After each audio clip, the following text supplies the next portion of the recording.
Hello everyone, कैसे हैं आप सब। मेरा नाम वैभव कौशिक है और आप सभी जुड़ चुके हैं संस्कृति आईएएस के यूट्यूब प्लेटफॉर्म पर। आज हम बात करने जा रहे हैं क्वाड की।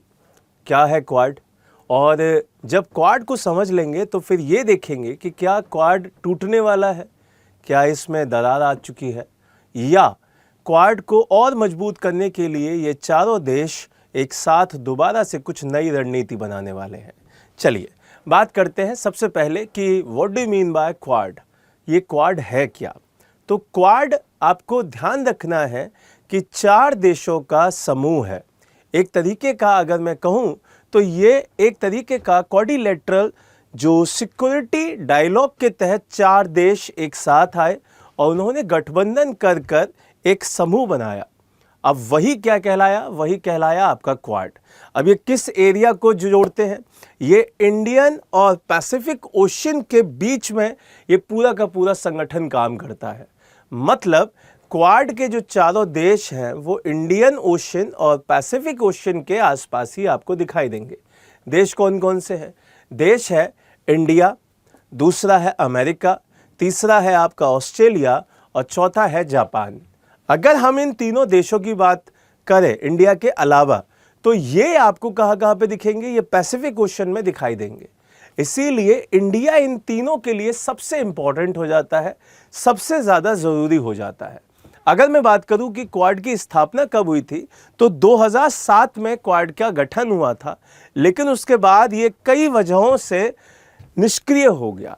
लेकिन 2017 के बाद जब चाइना ने अपना पावर, अपना आधिपत्य पूरे पैसिफिक ओशन के साथ साथ इंडियन ओशन में भी बढ़ाना शुरू किया, तो यहाँ पर क्वाड ने फिर से काम करना शुरू किया और ये 2017 में दोबारा से एक्टिव हो गया। क्यों? क्योंकि चाइना को दबाना था, चाइना को पीछे करना था। किस एरिया में? हिंद प्रशांत क्षेत्र में, क्योंकि इसी एरिया में चाइना ने इन सभी की मुश्किलें बढ़ा दी थी।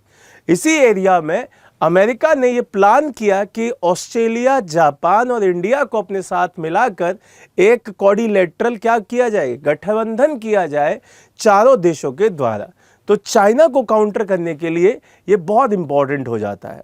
अब बात करते हैं कि भाई ये क्यों दरार आने के मोड़ पे आ गया है, क्यों इसमें दरार आने वाली है।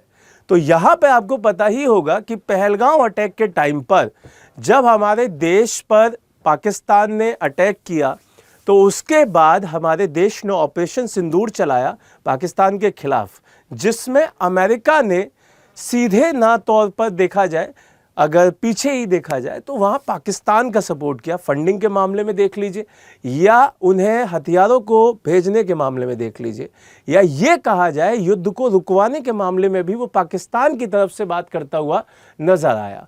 और यही वो दिन था जिस दिन से पाकिस्तान और अमेरिका की नज़दीकियाँ बढ़ती गई और इंडिया और अमेरिका की जो नज़दीकियाँ थी वो दूर होती गई। यहाँ से सीधे सीधे अमेरिका ने पहलगाम अटैक पर पाकिस्तान का सपोर्ट किया, वहाँ उन चीज़ों को दिखाया कि भाई वो थोड़ा सा लिबरल हो जाए। हमारे तरफ से उन्होंने चाहा कि हम थोड़ा सा वहाँ पर चीज़ों को बैकआउट कर लें।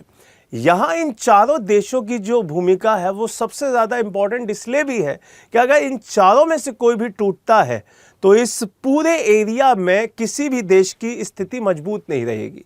तो इसी वजह से चारों का मजबूत रहना भी ज़रूरी है, और सबसे ज़्यादा ज़रूरी है इंडिया का इन तीनों के साथ रहना, क्योंकि हिंद महासागर में सबसे ज़्यादा जो पावर में दिखाई देता है वो इंडिया दिखाई देता है, ऑस्ट्रेलिया से भी ज़्यादा, क्योंकि ऑस्ट्रेलिया का भी वेस्टर्न पार्ट इंडियन ओशन से लगता है। तो सबसे ज़्यादा जो पावरफुल है वो इंडिया है। तो अमेरिका कभी नहीं चाहेगा कि इंडिया इस क्वाड को छोड़ के जाए या इसमें दरार आए। अब इसको सही करने के लिए क्या किया जा रहा है, इस पूरे एरिया को, जो मेरे पीछे दिखाई दे रहा होगा, जो इंडियन पैसिफिक ओशन वाला एरिया है, इसको सही से कायम रखा जाए, इसको बढ़िया से चलाते रहा जाए। इसके लिए क्या किया जा रहा है? इसके लिए किया जा रहा है कि जो यूएन की बैठक होने वाली है वहाँ पर कोशिश की जा सकती है। 80वीं बैठक होने वाली है 9 सितंबर को, तो यहाँ पर जिक्र होगा सतत विकास लक्ष्यों के ऊपर। वहीं पे ये कोशिश की जा सकती है कि इंडिया दोबारा से अमेरिका के पाले में दिखाई दे, पाले में आ जाए। तो ये बहुत इंपॉर्टेंट होगा कि यूएन की उस मीटिंग में क्या फाइनल डिसीजंस निकलते हैं और इंडिया किस तरफ जाता है, चाइना की तरफ जो ज़्यादा अग्रसर होता जा रहा है उसी तरफ रहेगा, या अमेरिका जिससे विमुख होता जा रहा था उसकी तरफ जाएगा। तो ये देखना होगा कि अमेरिका जो रोज़ाना अलग अलग बयानों की वजह से, अपने मूड स्विंग्स की वजह से अलग अलग बयान देते हैं, वो वहाँ पे इंडिया को अपने पाले में ला पाएंगे या नहीं ला पाएंगे। क्योंकि क्वाड के लिए बहुत ज़रूरी है इंडिया का उसके साथ रहना, क्योंकि अगर ये जो पूरी त्रिमूर्ति है अगर एक साथ आती है तो अमेरिका के लिए सबसे ज़्यादा नुकसानदायक हो जाएगी। तो अब आप मुझे कमेंट बॉक्स में ज़रूर बताइएगा कि आप क्या समझते हैं कि यूएन मीटिंग में इंडिया किस की तरफ जाएगा, ठीक है। और इससे पहले हम एक वीडियो आपको पढ़ा चुके हैं, बैन ऑन सोशल मीडिया, जो कि नेपाल में हुआ। अब उसके खिलाफ बहुत सारे ऐसे उग्र आंदोलन हो रहे हैं वहाँ पे। बच्चे पढ़ाई के लिए नहीं आ रहे सड़कों पे, लेकिन सोशल मीडिया ऑफ कर दिया गया है, इस वजह से आ रहे हैं।